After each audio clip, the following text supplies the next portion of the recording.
You don't trust anybody, that's your problem. I trust my barber. You should have thought of that earlier. There you have it, folks.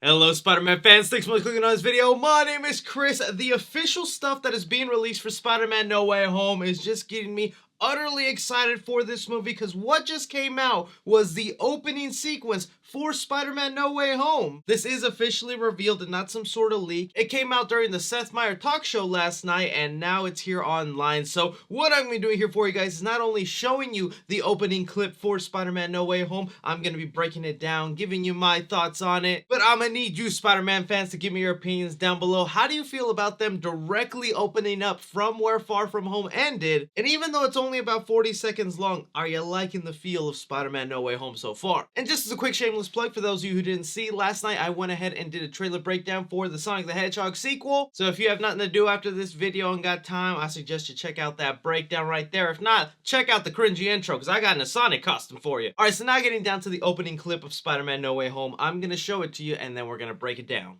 Hey guys, editing Chris from the future. So I tried posting here the opening sequence of Spider-Man No Way Home, but Sony keeps stopping me. This clip is pretty much everywhere right now. I did upload it to my TikTok, and I'm sure you can find it on YouTube. The second clip though, Sony is not copy striking, so I'll be able to show you that later on in the video that connects to Andrew Garfield. Alright, I know it was only like 40 seconds long, and it's not really that much, but something about this damn sequence and the way this movie opens, I already get a different feel than the past Spider-Man movies. That's one thing we've been hearing over and over about Spider-Man No Way Home, is that this film will actually be having consequences. Peter will be suffering a more dark fate in this film, and it already is starting off in a really tense moment. Starting off with the very beginning of the clip here, even though I'm not a fan of when they put a full CGI render on the Tom Holland suits, especially when he's not doing any sort of action sequence and is just kind of sitting there. But I gotta admit, the boy looks damn good in this CGI, and this is supposed to be one of the most expensive Spider-Man movies ever made,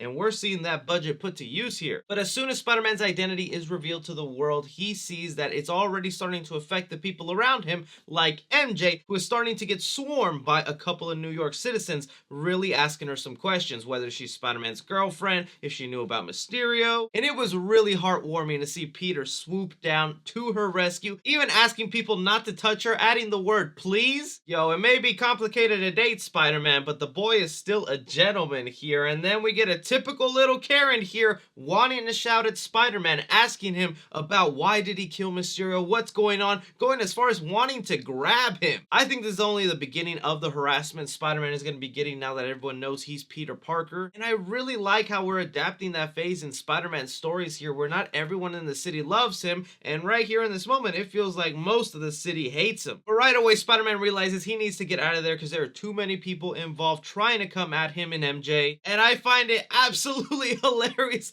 that when Spider-Man is trying to get away, there is some random guy that gets on a taxi and tries to leap after them like if he could just swing away with them. Like, what is your problem, dude?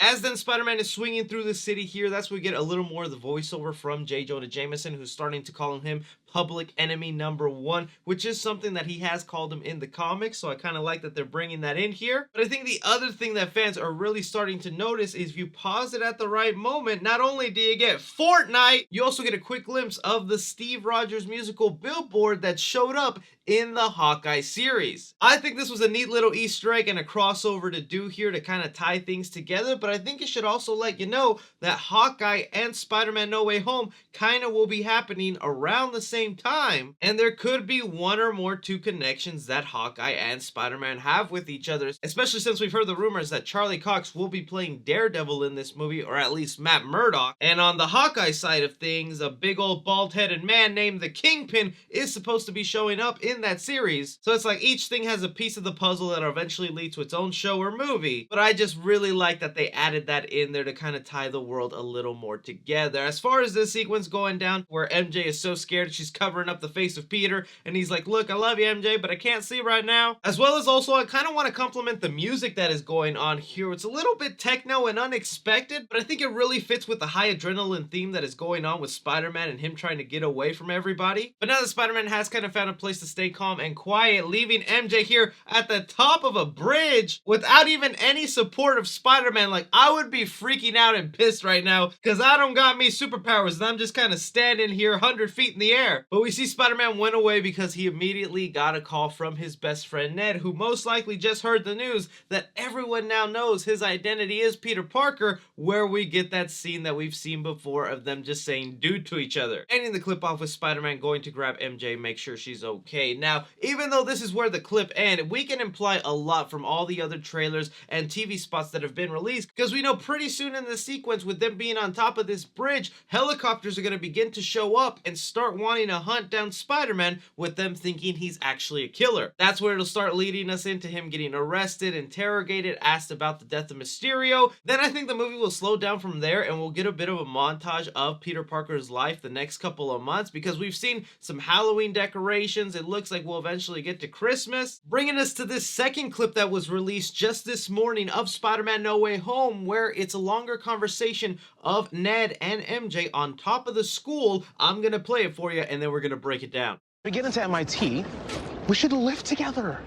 Yeah, for sure. Yeah, I'd love that. This is gonna be us. Yes. Minus the frisbee and the smiling. New school, new town. I can Spider-Man there. I mean, they have crime in Boston, right? Yes. Yeah, wicked crime. Yeah, so it'll be like a fresh start. And we'll all be together. Fresh start. Fresh start. Alright, so in that sequence, I don't know how many of you caught it, but since I'm currently going ahead and doing my review for The Amazing Spider-Man 2, I definitely had it already fresh in my mind. There is a little line in here that really resembles a line that Andrew Garfield Spider-Man says in Amazing Spider-Man 2 whenever Tom Holland Spider-Man is talking about them going to MIT, that college in Boston, and he's saying, yeah, we can get a fresh start, they have crime in Boston, right? It's almost exactly what Andrew Garfield says to Emma Stone's character Gwen Stacy when he finds out she's leaving to England to go to school, and he says that he will follow her, even going as far as saying they have crime in England, right? Fresh start. New school, new town. I can Spider-Man there. I mean, they have crime in Boston, right? Yes. I mean, they got crime there in England. They got tons of crime, it seems. Tons. Pair that up with the shots of the trailer that we've seen of MJ falling to her demise, really replicating the fall that Gwen Stacy has in Amazing Spider-Man 2. It feels like the movie is purposely setting up some parallels so that whenever the Spider People show up, Andrew Garfield, he'll specifically have some great advice to give him, and that most likely will be, you gotta let him go, man, or you could end up getting them in a lot more trouble. And that's why I'm telling you, I don't think the movie's gonna end with Peter still being friends with Ned and MJ. I think if the spell works by the end of the movie, Peter Parker will let Ned and MJ go live their lives in Boston, and maybe Peter will stay behind and go to school in New York. Still, that's just wild speculation on my part. All these clips, super exciting, great stuff. I'm gonna throw it off to you guys. What did you think of these two clips for Spider-Man No Way Home? Do you see the Andrew Garfield parallels? Don't forget to check out my breakdown for the Sonic Movie 2 trailer. But as always, I'm Chris. Take care.